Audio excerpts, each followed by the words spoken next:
Meet Wesley and Dean Okafor.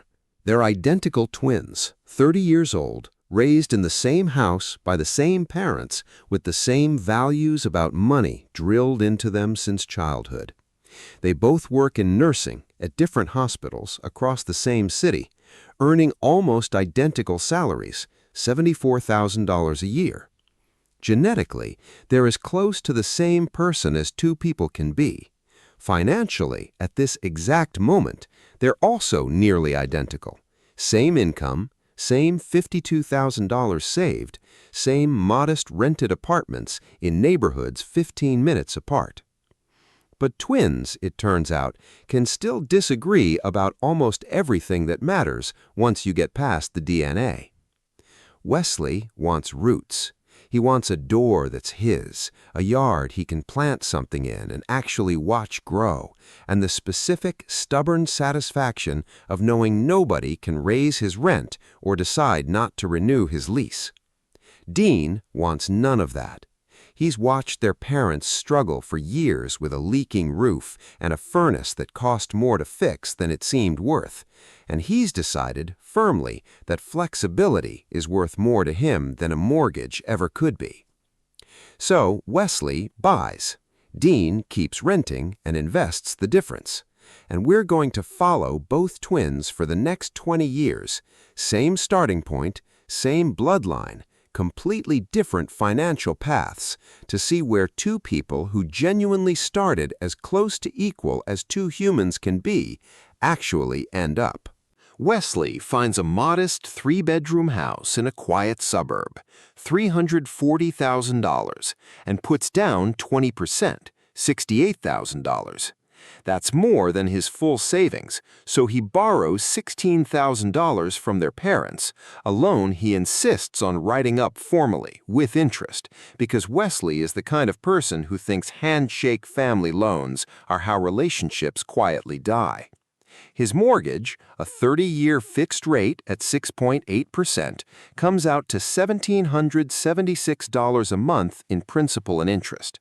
Add property taxes, insurance, and a maintenance fund he sets aside at roughly 1% of the home's value annually, and his total monthly housing cost lands around $2,470.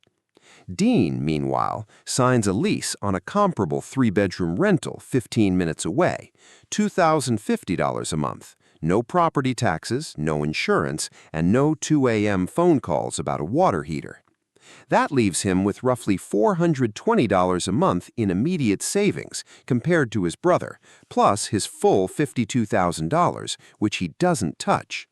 Instead, he puts it directly into a broad stock market index fund and commits seriously to investing that monthly $420 difference alongside it every single month going forward.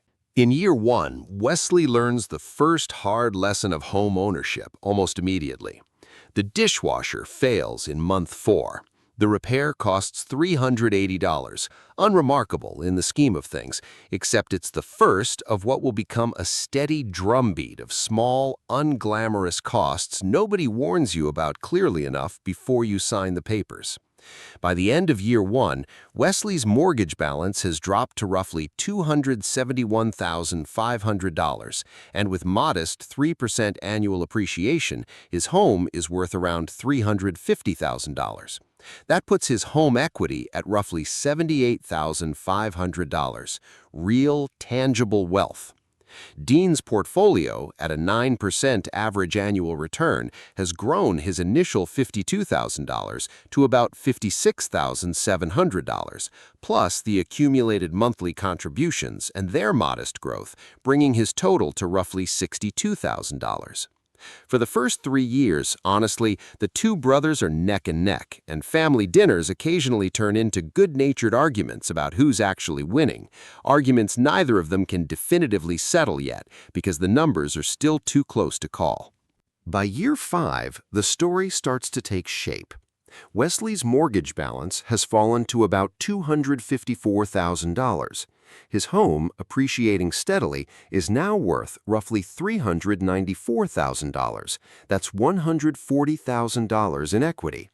He's also spent, cumulatively, about $6,200 on repairs and maintenance across those 5 years, a new water heater, a roof patch after a bad storm, and a plumbing issue that turned out to be more complicated than the initial quote suggested.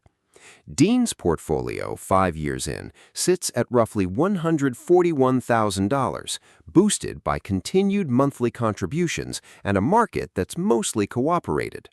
His rent, meanwhile, has crept up with 3% annual increases, now sitting at $2,375 a month, which means the gap between his rent and Wesley's fixed mortgage payment has started narrowing every year, quietly, the way these things always do. This is the part where the two brothers, both nurses, both analytical by training, start genuinely tracking each other's numbers with a kind of friendly competitiveness that occasionally shows up in the family group chat, usually starting with one screenshot and ending with their mother telling them both to stop turning Thanksgiving into a spreadsheet. By year 10, Wesley is 40. His mortgage balance has dropped to roughly $216,000. His home, now worth approximately $457,000, gives him $241,000 in equity. His monthly housing payment is still fixed at $1,760 for principal and interest, though property taxes and insurance have crept up alongside the home's rising value, bringing his total monthly cost closer to $2,650. Dean's portfolio, 10 years in, has grown to roughly $312,000. His rent, after a decade of gradual annual increases, now sits at $2,760 a month, meaning the savings advantage he started with has fully evaporated and, in fact, reversed. He's now paying nearly $1,000 more per month than Wesley for housing alone, though Dean would point out, accurately, that his liquid portfolio can be accessed in a way Wesley's home equity simply cannot. Here's where things get genuinely interesting, and where a lot of comparisons like this one tend to oversimplify. In year 11, Dean gets a job offer in another state, a genuine career advancement with a $19,000 raise. He gives notice, packs, and moves within 6 weeks. Wesley, offered a similar opportunity around the same time, has to seriously weigh it against the reality of selling a house, paying roughly 6% in transaction costs, finding a buyer, and uprooting his 2 kids from their school district. He ultimately turns the opportunity down, a decision that has nothing to do with the numbers on a spreadsheet and everything to do with a kind of anchoring home ownership creates that renting simply doesn't. By year 15, Wesley's mortgage balance sits at roughly $161,000. His home, continuing its steady appreciation, is now worth approximately $530,000. That's $369,000 in equity, alongside a fixed housing payment that increasingly looks like a bargain compared to what renting the same house would now cost. Dean, at year 15, has a portfolio worth roughly $612,000, boosted significantly by his higher post-move salary and increased monthly contributions after the relocation. His rent in his new city, however, now runs $3,100 a month, a cost that has never once stopped climbing in 15 years and never will.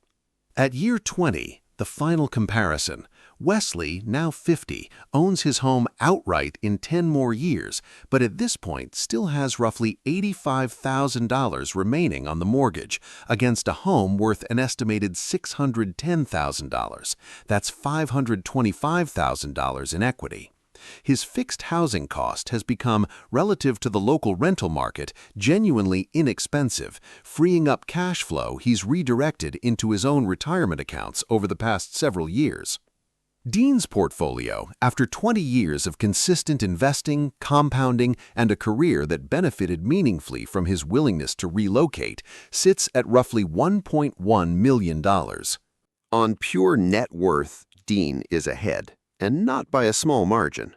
But the two brothers, sitting across from each other at their mother's kitchen table for a birthday dinner that year, don't actually experience the comparison as a win or a loss, the way a spreadsheet might suggest. Wesley has a paid-down house his kids grew up in, a place that's genuinely, unshakably his.